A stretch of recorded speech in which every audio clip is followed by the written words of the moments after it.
언제나 우리가 지금 몸담고 살고 있는 이 물질계가 언젠가는 그 역사와 존재가 끝날 날이 있다라는 것을 가르치고 있습니다. 그래서 종말은 언제고 오게 될 것이고 그날에 우리는 새 하늘과 새 땅으로 들어가게 될 것입니다. 그때 이제 그것을 구원의 완성이다, 뭐 영화다 이렇게 얘기하는데 이런 종말이라는 것은 이게 점진적으로 어떤 목적을 향해서 완성되어져 가고 있다라는 것을 성경은 가르칩니다. 그럼 이 세상의 역사가 끝나고 존재가 끝나는 것은 우리의 존재 자체가 끝나는 거냐?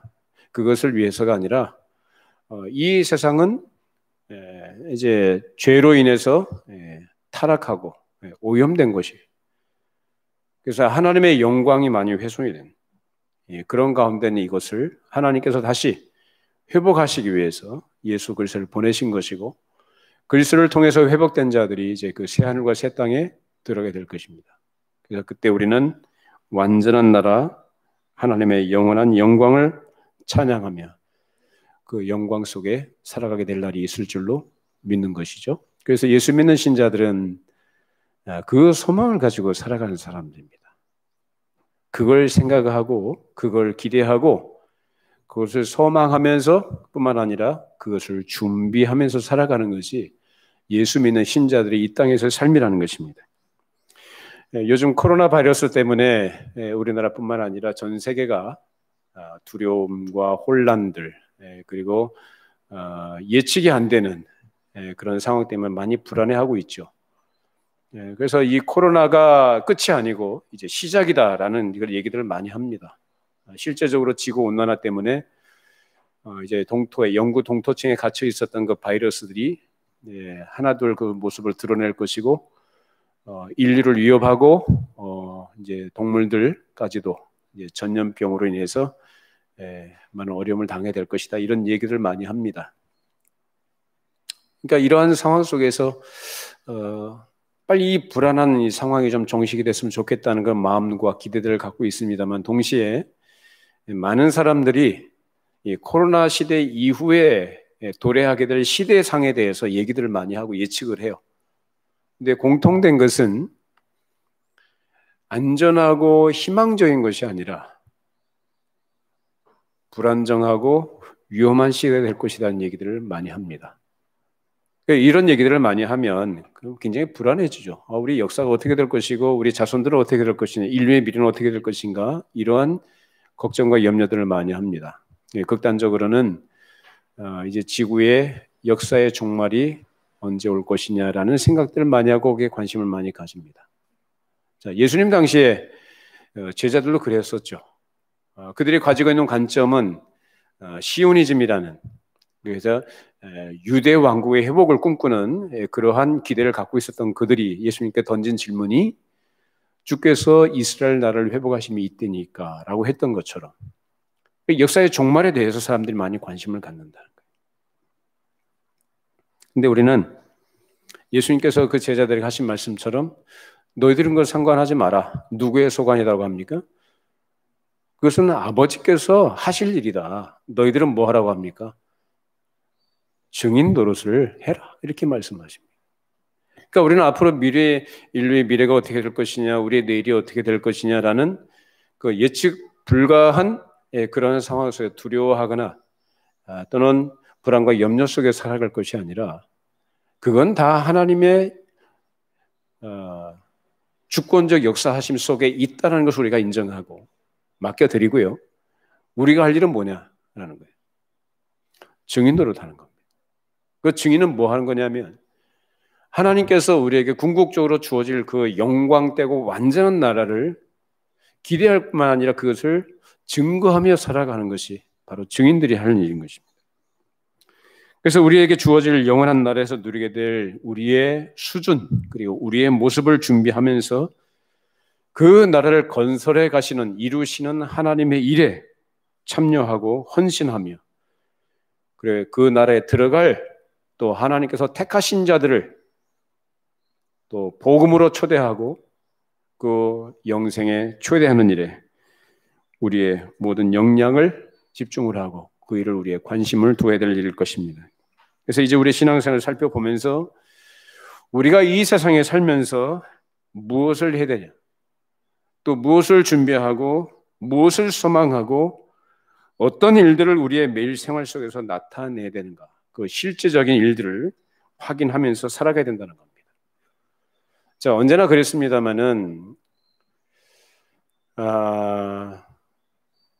사람들은 날이 갈수록 개인주의적이고 자기중심적인 어떤 그러한 경향성을 더 드러내면서 생활을 해나갑니다. 그것이 어떤 영역에까지 그것이 나타나냐면 교회 생활에까지 나타납니다. 그 교회 내에서도 서로 모여서 함께 공동체로서의 어떤 의식을 가지고 지체의식을 가지고 신앙생활하기보다는 개인적인 그런 생각을 가지고 생활해 나간다. 그래서 요새 그런 말들을 하죠. 뭐 가난한 성도라고 얘기합니다. 안 나간다는 것을 얘기하죠. 그 거꾸로 얘기한 거예요.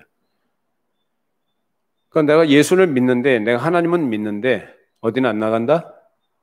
교회는 안 나간다. 이런 의식을 갖고 있는데, 나가긴 나가기지만 또 그 마음속에 어떤 생각을 갖고 있냐면,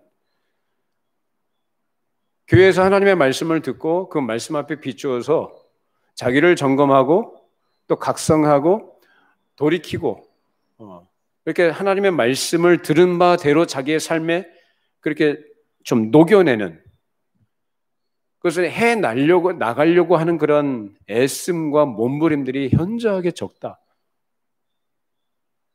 그냥 말씀을 들어서 그 자기가 갖고 있는 공통 관심사와 자기 이해도에 따라서 그 말씀을 이해하는 즐거움들, 또 지적인 유희를 즐기거나 아니면 어떤 논리를 즐기거나 하는 이런 차원에서 신앙생활이라는 것을 해나가는 일들이 많이 있다는 것입니다. 그리고 하나님 말씀을 들으면 그 말씀은 좋다고 하는데 그 말씀 앞에 자기 자신을 굴복시키고 그 말씀을 따르고자 하는 이런 것들이 하나씩 나와줘야 되는데 그걸 하기를 참 꺼려하고 그걸 부담스러워해요. 그런 일을 많이 들어요. 참 말씀 좋다고. 여러분, 교회에서 정상적인 말씀치고 말씀 안 좋은 말씀 없습니다. 다 말씀 좋아요. 근데 뭐가 문제냐면 말씀은 좋은데 나는 아니야 라는 태도예요. 왜냐? 하나님의 말씀은 우리에게 명령하시는 거고 우리에게 요구하시는 거거든요. 근데 내가 갖고 있는 욕심이 있고 내가 생각하는 게 있고 내가 기대하는 게 있는데 그거하고 자꾸 충돌을 해요. 그러니까 충돌하니까 그게 싫은 거예요. 그게 힘든 거예요. 그러니까 말씀에 비춰서 자기를 좀 점검해서 내가 좀 잘못됐거나 좀 모자람이 있다면 좀 그런 부분들 말씀을 좀 교정해 나가는 일에 그러면 시간을 들이고 좀 자기 에너지를 좀 쏟아야 되는데 그보다는 그냥 듣고 마는 거죠. 그래서 말씀을 듣고 말아버리는 그런 일들이 우리 성도들이 갖고 있는 문제 중에 하나입니다. 지난주에 우리 증인이 되리라 라는 말씀이 어떤 배경에서 나온지 살펴보았는데 제자들이 이스라엘 나라를 회복하심이 이때니까 라는 질문에 예수님의 말씀은 너희 수준이 아직 멀었다. 너희들 그 신경 쓰지 말고 너희들 할 일이나 해라. 그건 하나님께서 하실 것이다 라는 취지로 말씀하셨습니다. 제자들이 가지고 있는 이스라엘의 회복이라는 것은 다윗 왕국 같은 그러한 나라입니다. 그들은 정치, 경제, 사회 같은 현실 부분에서 독립된 강력한 국가로서 세계 모든 민족을 압도하고 지배하는 그러한 국가로의 회복을 열망한 것이죠. 그러한 배경들이 바로 시오니즘의 뿌리가 된 것이고 오늘날 팔레스틴의 문제의 원인이 되기도 하는 것입니다. 그래서 그런 세상 나라 자기 왕국의 회복을 원했기 때문에 하나님의 아들이신 그분이 이 땅에 오셔서 하나님의 나라는 그런 것이 아니다라고 가르치시고 예수님께서 그런 말씀을 하시니까 그게 듣기 싫었던 거죠. 그리고 백성들에게 그런 영향을 끼치니까 종교 지도자들이 그래서 예수님을 공격하고 잡아 죽인 겁니다. 그런 유대인들처럼. 근데 문제는 세상 나라를 열망하고 그것을 소망하고 기대하는 모습들이 오늘날 예수를 믿는 신자들 가운데도 적지 않게 있습니다. 우리가 늘 기억해야 되는 것, 놓치지 말아야 되는 것, 명심해야 되는 것, 우리는 내 나라, 내가 주인 노릇하고 내가 왕 노릇하는 왕국을 건설하는 사람들이 아니다라는. 우리는 하나님 나라 백성들이고 그것은 곧 하나님만이 우리의 왕이 되시며 그분의 절대 주권자이시고 우린 그분의 말씀에 순종하고 그분의 말씀을 따라가야 된다는 것을 기억을 해야 됩니다. 우리가 예수를 믿고 신자로서 하나님을 섬기고 또 교회에서 신앙생활할 때 그것은 곧 나 자신을 부인하고 나를 내려놓고 우리 하나님이 내 삶의 중심이 되시고 왕 되심을 고백하고 그러기 위해서 내가 부인돼야 되고 나 자신을 포기하고 꺾어야 된다는 것을 늘 기억해야 됩니다. 신앙생활을 위해서 교회에 나와서 자기를 부인하고 철저하게 낮아지는 이런 겸손한 모습으로 나타나야 되는데 그게 아니고 자기 행복이나 인생의 어떤 성공 이런 것들에 관심을 가지고 그런 것들을 추구해 나가는 이런 일들이 오늘날 지금까지도 그래왔습니다마는 많은 사람들의 기대이고 소원이기도 합니다. 성경이 증거하는 것 분명히 예수님께서는 증인이 되라라고 말씀하셨는데 그 증인이 되라고 하면은 그 증인이 뭘 증거해야 될 거 아니겠어요? 그래서 성경이 증거하는 것에 대한 별 관심이 없고 세상의 욕심, 자기의 욕망, 자기의 소원 이런 것들을 복음이라는 이름 하에서 성취하려고 하는 일들이 있다는 것입니다. 제가 즐겨 쓰는 표현 중에 하나가 알라딘의 램프라는 거예요. 그러니까 하나님을 알라딘의 램프와 같이 생각하는 그런 일들이 있지 않습니까? 저는 그렇게 생각하는데요. 여러분도 저를 좀 그런 건 좀 닮았으면 좋겠어요. 하나님하고 거래하는 거 아닙니다, 우리는. 하나님하고 거래하는 거는 이방 종교에서 하는 거예요. 그러니까 하나님은 우리의 거래의 대상자가 아니고 우리의 섬김과 우리의 충성을 받으실 대상이십니다. 하나님은 우리의 충성과 우리의 섬김을 받으시기에 합당하신 분입니다. 거래가 아니고. 거래는 뭡니까? 주고받는 거거든요. 그게 우상숭배 아니에요? 내가 이렇게 하면 나에게 뭘 해주시고 그런 거잖아요. 그렇게 안 해도 하나님은 우리에게 필요한 거 다 주시는 분이에요. 믿으십니까? 왜 아멘들이 적으세요? 안 주셨어요? 하나님 주셨어요? 안 주셨어요? 뭘 주셨어요? 다 주셨죠. 다 주셨어요. 안 주신 거 없어요. 그 아들까지 내주셨다고 한다면 다 주신 거 아닙니까? 그런 면에서 우리는 모자란 게 없는 사람들이에요.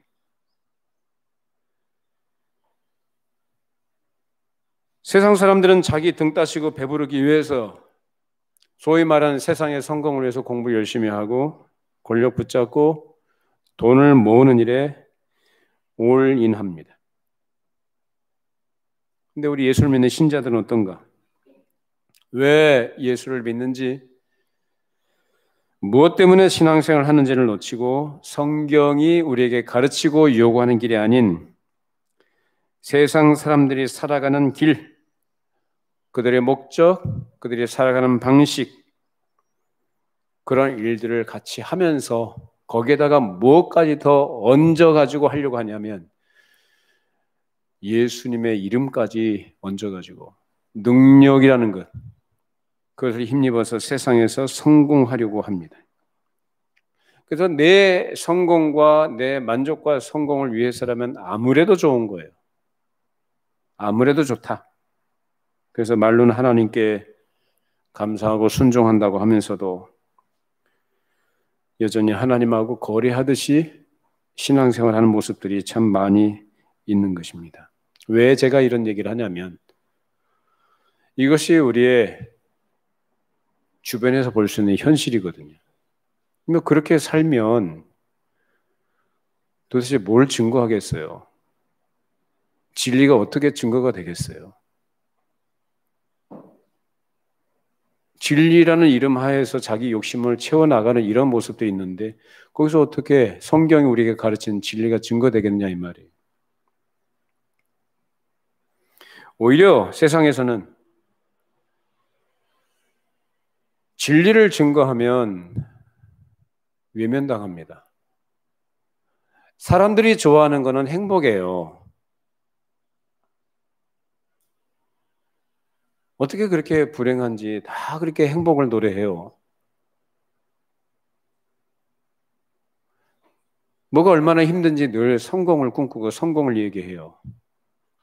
그래서 그런 얘기를 하면 진리라는 걸 같이 얘기하면서 그 안에서 그런 인간이 가지고 있는 욕망들을 자극하고 그것을 소원하는 것을 만족시켜줄 만한 그런 것들을 얘기하면 사람들이 좋아하니까 거기에 많이 모여요.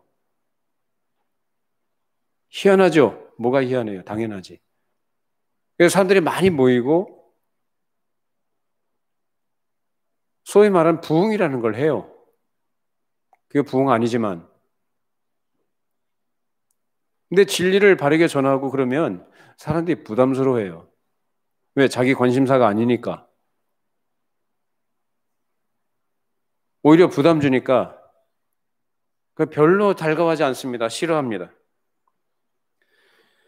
그런 상황 속에서 우리가 살아가면서 교회로 존재하고 신자로 살아가는데 그래도 우리는 할 일을 해야 됩니다. 진리를 전할 때 들을 귀가 있는 사람은 듣습니다. 언제부터 그랬어요? 언제나 그랬습니다. 예수님 당시에도. 들을 귀가 있는 자는 들을지어다. 들을 자는 들어요. 어떤 사람이 들어요? 하나님의 백성들은 듣습니다. 하나님께서 택하신 자들은 듣습니다. 저는 교회에서 행복 얘기하면 제가 청중 입장에서 들을 때 전 짜증납니다. 정말 싫어요. 어떨 때는 화가 나요. 왜 그래야 되지? 왜 강단에서 왜 저런 소리를 해야 되나? 전 그런 경험들이 참 많이 있어요. 내 말씀을 바르게 전하면 저는 마음이 시원해진 걸 느껴요.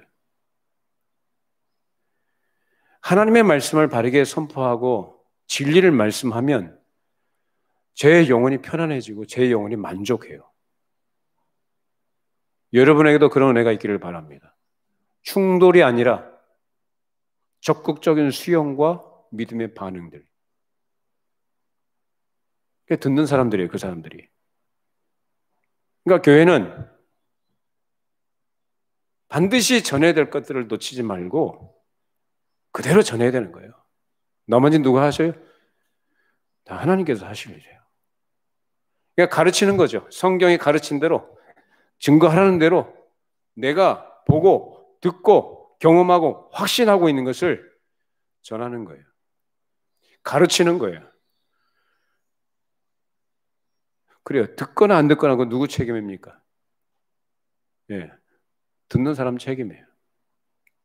말씀을 그래서 듣고 순종하고 실천하느냐 여부는 누구 책임이에요?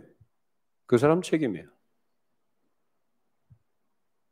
나중에 하나님 앞에 가면 다 드러나겠죠.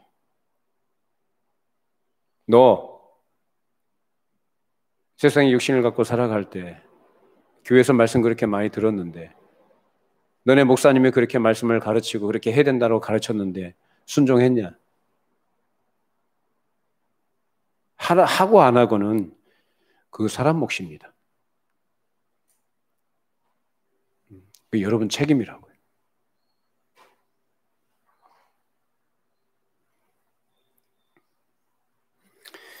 시대가 혼탁할수록 혼란스러울수록 우리는 주님의 말씀에 귀를 기울여야 되는 것이고 우리는 주님의 말씀, 진리를 증거하는 증인들이라는 것을 늘 기억해야 됩니다.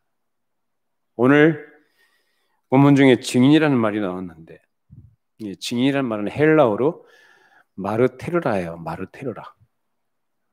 그래서 영어로 하면 마더라는 게 마터. 그래서 순교란 뜻입니다. 그럼 뭐죠? 증인은? 그냥 내가 알고 있는 그냥 전하는 거예요? 증인 노릇을 하기 위해서는 뭐까지 각오해야 되냐라는 얘기하는 겁니다. 뭐까지요? 목숨까지 내놓는 거예요. 쉬운 얘기 아닙니다. 뭐 증인 노릇하자, 증인이 됩시다. 그 뭐 좋아서 이렇게 운동하는 식으로 그렇게 하는 게 아니고 자기가 감내해야 될 손해, 감당해야 될 부담, 심지어는 자기 생명까지도 내놓을 각오를 하고 하는 것이 바로 증인이에요. 그런데 분명히 우리 주님께서는 제자들에게 증인이 되라고 말씀하셨는데 그러면 자기가 가지고 있는 욕심, 자기가 가지고 있는 기대, 소원 가지고 증인으로 제대로 하겠냐 이 말이에요. 하나님 나라는 이것이다. 복음은 이것이다. 예수 그리스도는 어떤 분이시고 그를 통해서 하나님께서 우리에게 약속하신 무엇이다라는 것을 가르치고 전하기 위해서는 예수께서 받으셨던 것처럼 그리고 사도들이 겪었던 것처럼 그러한 성격의 삶이 우리에게 요구된다는 거예요. 어디 예수님이, 어디 사도들이 진리를 증거하면서 자기 소원과 기대를 가지고 있었어요? 자기 욕심을 따라 살았어요? 어디 하나님과 거래하듯이 그렇게 신앙생활을 그렇게 했습니까? 아니요. 전혀 그런 게 없어요. 오히려 다 포기하고 내려놓고 진리 하나, 이거 증거하는 일에 목숨 걸고 했습니다. 오늘날 성도들이 예수를 믿고 신자로서 생활을 해 나가는 데 있어서 정말 이런 마음과 태도를 가지고 신앙생활하는 사람이 얼마나 있을까요? 너무 얄팍하고 너무 가볍고 너무 저급한 어린아이 때는요. 그러한 과정이 필요한 것이고 그러한 수준에 있을 수 있어요. 근데 증인은 어린아이는 못해요. 그렇죠? 어린아이는 못하는 거예요. 제대로 뿌리를 내리고 든든하게 세워져 있는 장성한 사람, 때가 이르렀는데도 장성하지 못했다. 때가 됐는데도 불구하고 훨씬 지났는데도 불구하고 증인 노릇을 못한다. 그건 정상이 아닙니다. 여전히 기도 응답 받는 거 그것이 신앙생활의 전부인 것으로 생각을 하고 여러분 그러지 마세요. 그 정도 수준에서 머물도록 하나님께서 그 아들을 십자가에 매달아 죽이신 분이 아닙니다. 그거는 어쩌면 우리를 위로하시는 차원에서 우리의 약함을 하나님께서 불쌍히 여기시고 더 자라가도록 하나님이 어떠한 분이신지를 좀 더 알아가는 그런 방법으로 쓰시는 일들이지 그것이 전부는 아니잖아요. 증인 자기 목숨 내놓는 거예요. 여러분 다른 데 목숨 걸지 마시고요. 요 진리에 목숨 거시기 바랍니다. 이상한 데 목숨 걸지 마시고 진리에 목숨 거시기 바랍니다. 그게 누구라고요? 증인이라고요. 그 증인 노릇을 그렇게 하시는 거예요. 다른 것들은 괜찮아요. 진리가 아닌 것들은 괜찮아요. 얼마든지 양보할 수 있고 포기할 수 있고요. 타협할 수 있어요. 그러나 진리만큼은 양보할 수 있는 게 아니에요. 타협할 수 있는 게 아니에요. 목숨 걸고 지켜야 돼요. 우리가 지금 알고 있는 이 복음이 바로 우리보다 먼저 간 증인들에 의해서 우리에게 전수가 된 거예요. 똑같이 그들이 믿었던 것, 그들이 가지고 있던 것, 증거했던 것 다른 게 아닙니다. 똑같습니다. 우리는 진리를 증거하는 증인들입니다. 우리가 그렇게 살아가도록, 그런 생활을 해가도록 성경 우리에게 요구한다는 거예요. 근데 문제는 이런 심각한 싸움에 그 심각함이 없어졌다는 것이 요즘 교회 성도들의 심각한 병입니다. 가장 큰 이유는 여러 가지 이유가 있겠습니다만은 참 편하죠. 풍족하죠. 사람이 등 따시고 배부르면 하나님 안 찾아요. 어려움이 없으면 절박해지지 않아요. 고통이 없으면 생각을 안 해요. 그게 사람이에요. 요즘 뭐 어렵다 하지만은 글쎄요. 뭐가 그렇게 어려운지 모르겠습니다. 우리의 욕심의 문제인 것 같아요. 우리 마음의 문제인 것 같고요. 얘기해 볼까요? 우리 일제시대를 거쳤습니다. 우리 역사가. 그리고 6.25 전쟁, 동족 상잔의 비극도 겪었어요. 그 이후에 50년대 지나서 60년대, 70년대 참 많이 배고팠던 때예요. 제가 70년대 초등학교 다녔습니다. 저희 집에 먹을 걸 쌀이 없었어요. 정부에서 나눠주는 그 라면 공장에서 나는 부스러기, 그 구호품이라고 마대자리에 담아주는 거, 그거 받아가지고 끓여 먹었어요. 아마 그 당시에 쌀밥 먹은 사람도 계시겠습니다만은 대부분 국민들의 평균 수준이 그 정도였어요. 힘들었어요. 자동차요? 80년대 들어서 마이카 선전하기 시작했어요. 정부에서. 그렇게 힘들게 어렵게 열악한 환경 속에 살았어요. 그때 한국교회에 선포되는 메시지 중에 가장 큰 영향을 끼쳤던 메시지가 재림신앙이었어요.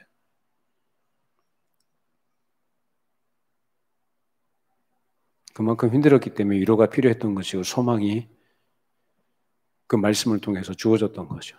그때 교회 십자가만 세면 사람들이 몰려들었고 그래도 좀 여러 가지 어려움이 있고 열악했지만 그래도 은혜를 사모하고 그 정도 상황에서 그 정도 수준에서 그 상황 속에서 그들에게 주시는 하나님의 은혜가 있었고 그것을 경험하고 누리고 맛보고 즐기는 그 아름다움들이 있었다 이 말이에요. 그 복이. 근데 요새는 어때요? 십자가 세워놔도 교회 안 오죠. 어디를 가나 마찬가지. 상가마다 십자가 안 꼽히는 데가 없어요.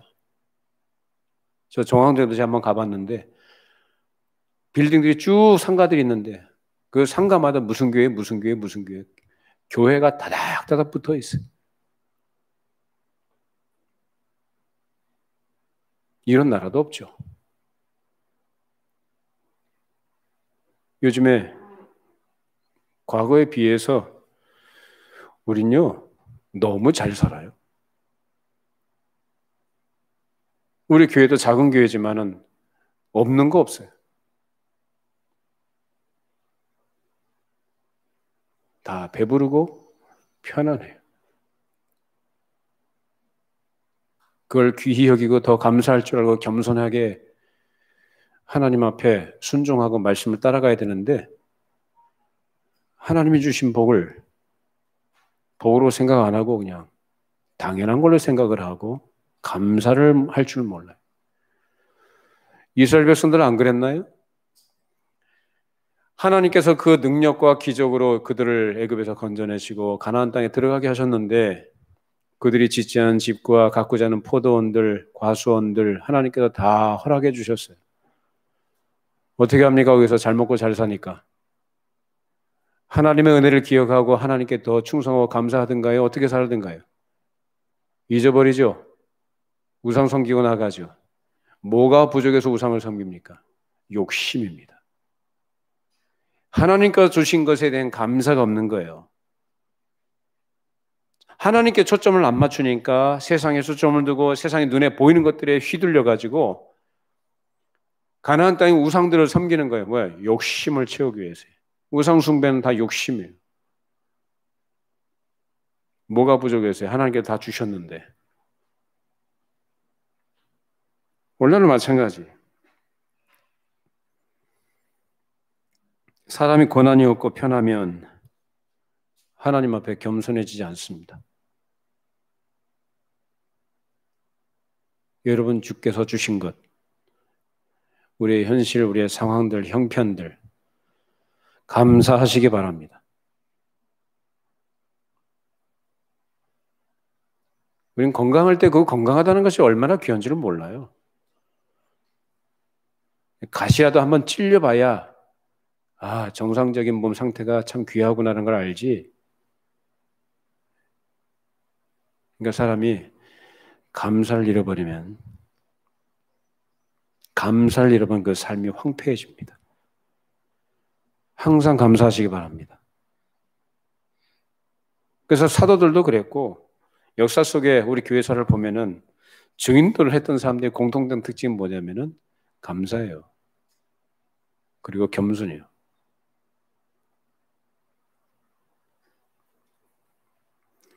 오늘 우리에게 하나님께서 증인 노릇을 하라라고 말씀하시는데 증인은 성경에 있는 내용 그대로 보고 또 듣고 경험한 것을 증거해야 됩니다. 그러면 증거할 내용이 뭐냐? 요한복음 5장 39절 읽어보십시다.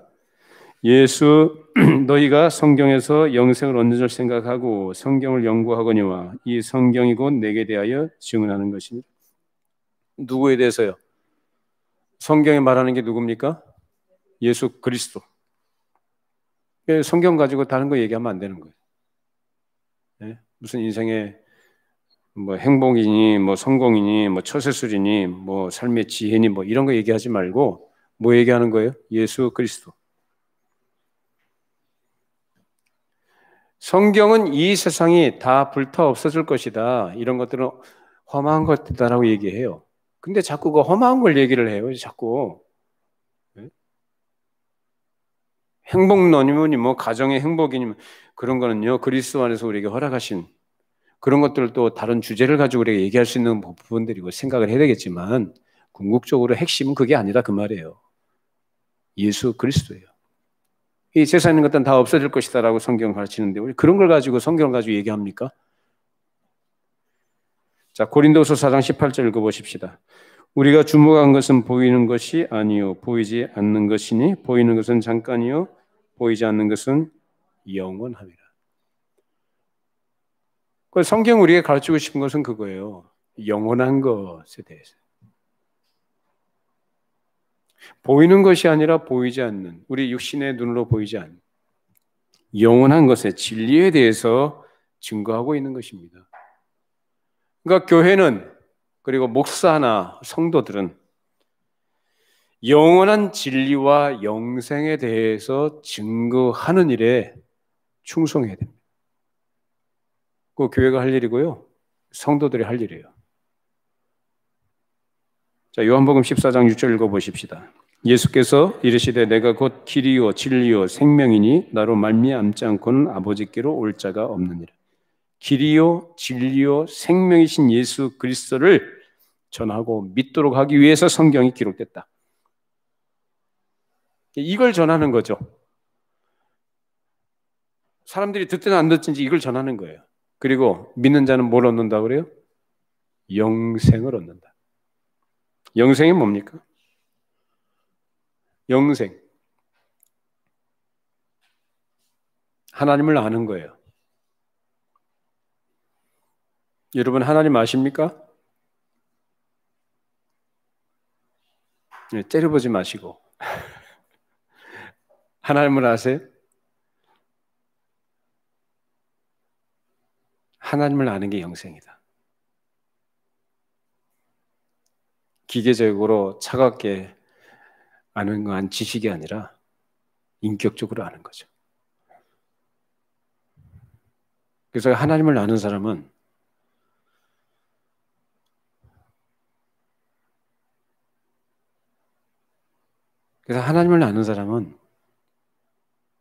평온합니다. 왜? 하나님을 아니까. 답은 그거예요. 하나님을 아니까 평온합니다. 하나님을 아는 사람은 그래서 다 맡겨요. 하나님이 어떤 분이시다? 선하시다. 신실하시다. 내 아버지시다. 나를 살리시고 나를 보존하시고 책임져 주신 분이다. 아는 거죠. 그러니까 평온한 거예요. 여러분 그 평온함을 누릴 수 있기를 바랍니다. 그 영생을 얻는 사람들이 누리는 평온이에요. 그걸 성경이 가르치는 것이고 그렇기 때문에 성경을 제대로 증거해야 된다는 거예요. 그런데 생명과 전혀 상관없는 얘기들을 하고 있다면 그것은 정인 노릇을 제대로 못하는 것이고 어쩌면 정직하게 얘기하자면 그것은 거짓 증거입니다. 그래서 구약에 선지자라고 하는 사람들이 많이 있었어요. 그런데 하나님 편에 서서 선지자 노릇을 했던 사람이 아니고 사람 편에서 선지자 노릇을 했던 사람들을 거짓 선지자라고 하는데 그 사람들이 늘 똑같이 했던 말이 있어요. 무슨 말이에요? 편안하다, 안전하다, 아무 문제 없다. 오늘날식으로 얘기하자면 여러분 행복해져야 됩니다. 여러분은 괜찮습니다. 여러분은 축복을 받아야 됩니다. 여러분은 성공을 해야 되며 여러분의 삶은 형통해야 합니다. 라고 말하는 것과 똑같은 거예요. 우리는 문제 없지 않습니다. 참 문제가 많습니다. 그래서 말씀이 필요한 거예요. 그래서 성경은 우리를 비추어주는 거울이다. 그래서 말씀 앞에 자기 자신을 직시해야 된다는 거예요.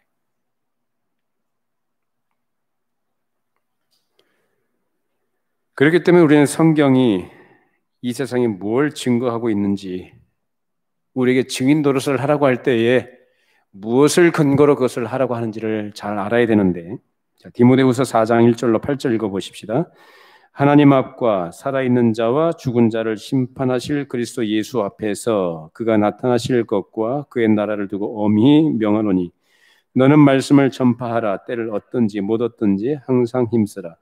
범사에 오래 참음과 가르침으로 경책하며 경계하며 권하라. 때가 이르리니 사람이 바른 교훈을 받지 아니하며 귀가 가려워서 자기의 사욕을 따를 스승을 많이 두고 또 그 길을 진리에서 돌이켜 허탄한 이야기를 따르리라. 그러나 너는 모든 일에 신중하여 고난을 받으며 전도자의 일을 하며 내 직무를 다하라. 전제와 같이 내가 벌써 부어지고 나의 떠날 시각이 가까웠도다. 나는 선한 싸움을 싸우고 나의 달려갈 길을 마치고 믿음을 지켰으니 이제 후로는 나를 위하여 의의 멸관이 예비되었으므로 주 곧 의로우신 재판장이 그날에 내게 주실 것이며 내게만 아니라 주의 나타나심을 사모하는 모든 자에게도니라. 자, 말씀을 전파하는 일, 증인의 일이 무엇을 근거로 주어지는 거냐? 자, 1절 말씀을 다시 보시면은 여기서 네 가지를 말하고 있어요. 자, 첫 번째 뭡니까? 누구 앞과? 하나님 앞과 또 살아있는 자, 또 죽은 자를 심판하실 그리스도 예수 앞에서 또 그가 나타나실 것. 이 네 가지. 우리가 하나님의 말씀을 전파하고 증거하는 근거는 그래서 하나님의 심판을 근거로 한다는 겁니다. 그러니까 우리가 지금 살고 있는 이 세상이 전부가 아니라는 거예요. 장차 주께서 심판주로 임하실 것이고 그때 그의 나라가 분명하게 드러날 것입니다. 그것을 근거로 말씀을 전하는 것입니다. 주님께서 재림하실 때는 심판주로 재림하십니다. 그거를 우리가 생각하고 말씀을 전하는 거예요. 그런데 우리의 신앙의 형태는 나타날 심판주와 영원한 그의 나라를 사모하기보다는 지금 이 세상에 속한 것들, 눈에 보이는 것들을 사모하기 때문에 하나님의 말씀이 우리 귀에 들리지 않습니다. 하나님께서 우리에게 들려주시고 싶은 말씀이 있는데 하나님이 들려주시고자 하는 말씀을 내가 들어야 되는데 그게 아니고 내가 듣고 싶은 말씀을 듣고 싶어요. 그건 뭐냐면은 내 안에 갖고 있는 욕심이 있는데 내 그 욕심을 채워줄 만한 말씀을 듣고 싶어 한단 말이에요. 그러니까 증인 노릇을 못하는 거죠. 예수님 뭐라고 말씀하셨어요? 너희가 구할 것은 뭐라고 합니까? 마태복음 6장 33절 아시죠? 뭐라고 하셔요? 너희는 먼저 그의 나라와 그의 의를 구하라고 하셨거든요. 근데 사람들이 자꾸 자기 나라, 자기 왕국, 자기 의를 자꾸 생각하고 그것을 구한단 말이에요. 그러니까 자꾸 충돌하잖아요. 그러니까 충돌하니까 예수 믿는다고 하면서도 엉뚱한 생활하고 엉뚱하게 나아가는 거예요. 그러니까 자기 인생을 자기가 책임지려고 하는 거죠. 늘 불안하고 쫓기고 스트레스 받고 평안함이 없는 거예요. 하나님께서 들려주시는 말씀을 듣지 않고 자기 욕심을 따라 받은 교훈을 받지 않는 거예요.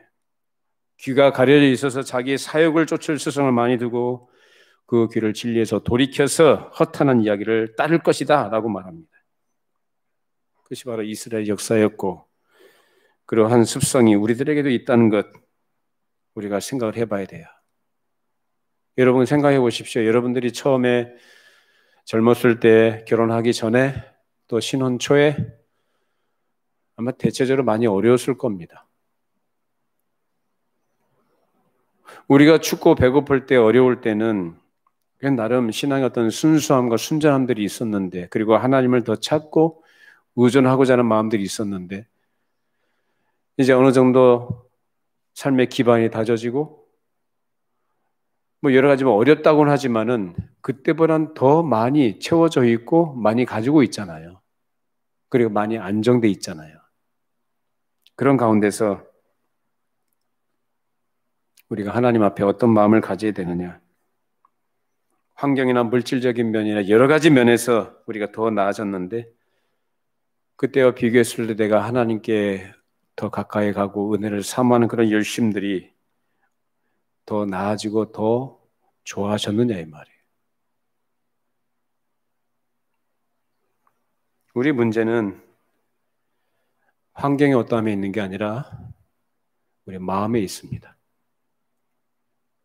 우리 사람의 마음이 그렇게 간사하다는 것입니다. 이스라엘 백성들처럼 이러면 이렇고 저러면 저런 이유, 핑계를 많이 대는 것. 그것이 바로 하나님을 떠나 있는 인간들의 상태이고 하나님의 은혜를 망각한 이스라엘 백성들과 같은 그런 마음인 거예요. 만족이 없고 감사가 없는 거예요. 그래서 성경은 먹을 것과 입을 것이 있은즉 족한 줄로 알라고 합니다. 부자도 하루 세 끼 먹고 가난한 사람도 세 끼 먹어요. 먹고 입는 거 그렇게 중요한 게 아니다 그 말이에요. 히브리서 13장 5절 말씀 읽어보십시다. 돈을 사랑하지 말고 있는 바를 족한 줄로 알라. 친히 그가 친히 말씀하시기를 내가 결코 너희를 버리지 아니하고 너희를 떠나지 아니하리라 하셨느니라. 우리 먹고 사는 문제 있나요? 없습니다. 우리가 지금 가지고 있고 누리고 있는 모든 환경들을 다 우리 하나님께서 해주신 줄로 믿습니다. 다 주신 거예요. 하나님이. 모자라지 않아요. 다 주셨어요. 근데 사람들이 어렵다고 하는데 왜 어렵다고 하느냐? 마음의 문제예요. 욕심의 문제예요. 돈을 사랑하지 말고 있는 바를 족한 줄로 알랍니다. 돈은 사랑의 대상이나 의존의 대상이 아니에요. 우리의 삶의 윤활유와 같은 역할을 하는 것이 그냥 돈이에요. 그 윤활유가 좀 모자란 불편함이 있죠. 죽고 사는 문제는 아니라 그 말이에요.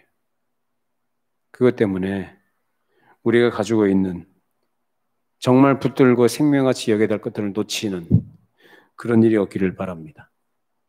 오히려 하나님께서 우리를 보존하시고 책임지신다는 이 성경의 약속을 따라서 생활해 가시기를 바랍니다. 사도행전 2장에 보면은 유무상통 얘기하잖아요. 초대교회 성도들. 자기 것을 자기 것이라 하지 않으면서 같이 생활해요. 있는 사람은 다 내놔요. 없는 사람은 이렇게 좀 나눠주면서 평균적으로 같이 골고루 생활하도록 그렇게 하잖아요. 어떻게 그렇게 하죠? 교회 밖에서 사람들이 봤을 때 이해를 못한다고 하지 않습니까? 어떻게 이해를 하겠어요? 다 더 가지려고 하고 확보하려고 하지. 어떻게 그렇게 하느냐? 우리는 돈을 의지하고 사는 사람들이 아니다. 돈이 우리의 주인이 아니다. 그걸 고백한 거예요. 누가 책임져 줘요? 하나님이 책임져 주신다. 빌립보서 3장 17절 마지막으로 읽어보십시다. 20절까지 읽어보시죠. 형제들아 너희는 함께 나를 본받으라. 그리고 너희가 우리를 본받은 것처럼 그와 같이 행하는 자들 눈여겨보라. 내가 여러 번 너희에게 말할거니와 이제도 눈물을 흘리며 말하노니 여러 사람들이 그리스도의 십자가의 원수로 행하느니라. 그들의 마침은 멸망이요 그들의 신은 배요 그 영광은 그들의 부끄러움에 있고 땅의 일을 생각하는 자라. 그러나 우리의 시민권은 하늘에 있는지라. 거기로부터 구원하는 자 곧 주 예수 그리스도를 기다리노니. 신자하고 불신자 다른 게 뭡니까? 불신자는 예수가 없는 자들이고 그리스도가 누군지 모르는 자들, 땅에 있는 일을 생각하는 자들이고 자기 배가 신이에요. 그게 전부예요. 그러나 신자, 예수를 믿는 신자는 그를 믿고 따르는 사람으로서 그것이 실제적인 생활에서 가장 귀한 것으로 드러낼 수 있는 사람. 그 가치를 드러낼 수 있는 사람. 어떻게 해요? 내가 예수를 믿는다고 고백을 하죠. 그렇게 말하는 것처럼 그 실제 생활에서 그것이 일치가 될 때 그것이 가치가 있는 것이다라는 거예요. 믿는다고는 하는데 믿는다고 하는 것과 저는 동떨어진 생활을 해나가고 그렇게 한다면 가치가 없는 거죠. 우리의 믿음이 우리가 증거하는 것이 가치 있기 위해서는 성경이 가르치는 대로 내가 믿고 고백하는 대로 내가 생활하면서 이 땅을 살아가면서 그렇게 살아날 때 그런 사람들이 모인 것이 교회고 그렇게 살아야 될 사람들이 모인 것이 교회고 그것을 증거하는 일이 바로 증인들이 해야 될 일인 것입니다. 우리 교회가 그러한 교회로 하나님 앞에 충성하기 바랍니다. 여러분 각 사람들이 그런 증인 노릇 하시고 증인 노릇을 잘 못해 오셨다면 그렇게 잘 하시도록 하나님께서 은혜를 주시고 힘 주시고 능력 주시기를 바랍니다. 그것이 능력이죠. 우리가 세상에서 예수를 주로 고백하고 그 부르심 안에서 사랑을 받고 있는 자들로서 우리가 가지고 있는 특권과 소망과 영광이 무엇인지를 놓치지 말아야 되는데 그것을 붙들고 살아갈 때 세상에서는 사람들이 우리를 다르게 평가할 겁니다. 아, 저 사람들은 세상이 전부가 아니라 우리가 알지 못하는 뭔가를 알고 있는 자들이고 좀 이상한 사람들이다. 그런 평가를 받을 때 우리가 증인 노릇을 제대로 하였다는 것을 나타낼 것입니다. 세상에 속지 마시고 세상에 휘둘리지 마시고 세상의 평가에 일희일비하지 마시기 바랍니다. 왜냐하면 세상은 예수님을 죽인 곳이에요. 하나님 나라를 전하고 하나님 나라를 증거하셨던 것, 예수님을 지켰던 곳이 바로 이 세상이에요. 그런데 그 세상에 우리가 뭘 기대하겠어요? 그런 세상에 무슨 소망이 있어요? 오히려 그런 가운데서 오직 하나님께서 우리 아버지가 되시고 우리를 약속하신 그 영광의 나라에 이르게 하실 신실하신 분이심을 증거하는 그런 증인으로 생활해 나가는 것뿐입니다. 증인으로 사시고 증인으로서의 역할을 잘 감당하셔서 나와 같은 분들이, 나와 같은 사람들이 더 하나님 나라에 더 많이 참여하도록 그런 일에 충성하시고 헌신하시기를 바랍니다. 기도하십시다. 걸어가신 하나님 아버지, 우리를 증인으로 주께서 부르시고 증인으로 살도록 명하셨습니다. 증인은